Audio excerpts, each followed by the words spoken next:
Hello, আসসালামু আলাইকুম ওয়া রাহমাতুল্লাহি ওয়া বারাকাতু। এই আমি বলতেছি রে, ওই শেখ হাসিনা বলতেছি রে। এই কে বলতেছিস তুই? হ্যালো। হাসিনা, আমাদের পেছনে একটা আইক্যওয়ালা বাস দিয়া তুমি চলে গেইলা। আরে হাসিনা, তুমিও ধরা খাইবা হাসিনা। শীঘ্রই ধরা খাবা আমাদের মতো। হাসিনা ধরা খায় না, হাসিনা ধরা খাওয়ায়। তার আগে বলো, তুমি কে বলতেছো?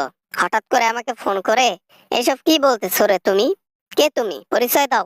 তোর বাপরে ভুইলা গেছস? আমি আনিসুল হক বলতেছিলাম। আরে বেটা, তোর জন্য কত কি করেছি, শেষে কিনা আমাকে ধরা খাওয়াই দিয়ে একলা চলে গেলি। ও আচ্ছা, আনিসুল হক। আচ্ছা, কি খবর তোমার? আরে জেলের মধ্যে তুমি ফোন কোথায় পাইলা রে ভাই? হ্যাঁ, কে তোমাকে আবার ফোন দিল? তা ভালো আছো? কেমন আছো? ভালো নাই, আর ভালো থাকারও কথা না। ভালো থাকার দিন আপনার, তবে সেটাও অল্প দিন।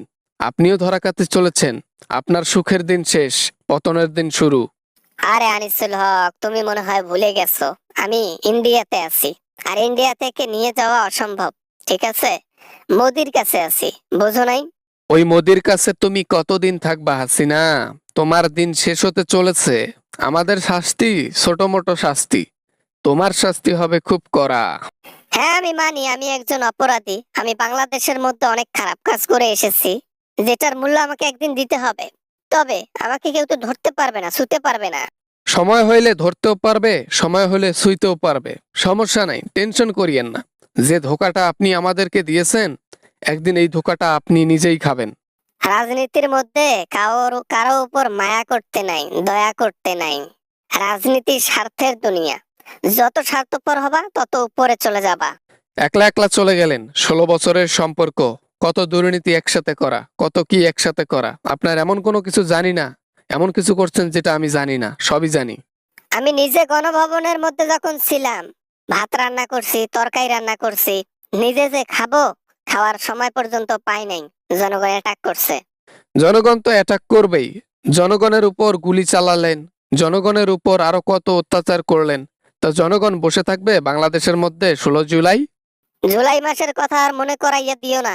জুলাই মাসে আমার পতন হয়েছে, এখনো গা শিহরিত হয়ে ওঠে সেই দিনের কথা ভাবলে। জনগণ কি খাতারনাক! একদিন আপনাকেও জেলের মধ্যে ঢুকতে হবে। আগে আগে আমরাই ঢুকছি, ঠিক আছে মানলাম। তবে একদিন আপনাকেও ঢুকতে হবে। সেদিন আর বেশি দিন নাই, অল্প দিন আছে। বসে বসে জেলের মধ্যে হাওয়া খাওয়ার দরকার নাই। ওই রুটি পন্তা খায়া স্বপ্ন দেখো যে হাসিনা ধরা খাবে। আমি বসে বসে তাই স্বপ্ন দেখি। এটা ছাড়া আর কাজ করিও না, যাও। হা হা হা। স্বপ্ন নয়, স্বপ্ন নয়, বাস্তবে পরিণত হবে একদিন। হ্যাঁ, আমরা রুটি খাইছি, রুটি খেয়ে স্বপ্ন দেখব আপনাকে ধরা খাওয়ানোর, তবেই না শান্তি। যেই প্লেটে খাও সেই প্লেটেই হাগো। তোমার নেত্রীকে ধরা খাওয়ার জন্য প্রার্থনা করতেছো। তোমার কি মনে হয় না তুমি এটা অন্যায় করতেছো? তুমি কেন এমন করতেছো? খারাপ সময় হোক বা ভালো সময়, নেত্রী এবং নেত্রার একটাই কাজ, বিপদে পড়লে সঙ্গীদেরকে নিয়ে চলে যাওয়া। কিন্তু সেটা আপনি করেন নাই। হা হা হা। নিজে পালানোর টাইম পাই নাই, তোমাদেরকে সঙ্গে নিয়ে ধরা খাওয়ার বুদ্ধি না? তোমরাও তো অনেক সুযোগ পাইছো। জঙ্গলে গিয়া শুয়ে শুয়েছিলা। হ্যাঁ, কই তোমরা পালাতে পারো নাই কেন? একটা প্লেনের মধ্যে 15 জন যাওয়া যায়, 20 জন যাওয়া যায়। 2 জন ব্যক্তি প্লেনের মধ্যে চলে গেলেন, হ্যাঁ? আপনার লজ্জা করলো না আমাদেরকে রেখে যাইতে? হ্যাঁ। না, আমার লজ্জা করে নাই। আর লজ্জা নাই বলেই তো আজকে মোদির সাথে শুয়ে শুয়ে আছি। লজ্জা থাকলে কি আর এটা করতাম? রাখো রাখো, ফোন রাখো, আর কোনোদিনও ফোন দিও না। এই বেশরম মানুষের পেছনের যে কালো কাজগুলো রয়েছে, এগুলা ডকুমেন্ট আকারে প্রশাসনকে দেওয়া হয়েছে।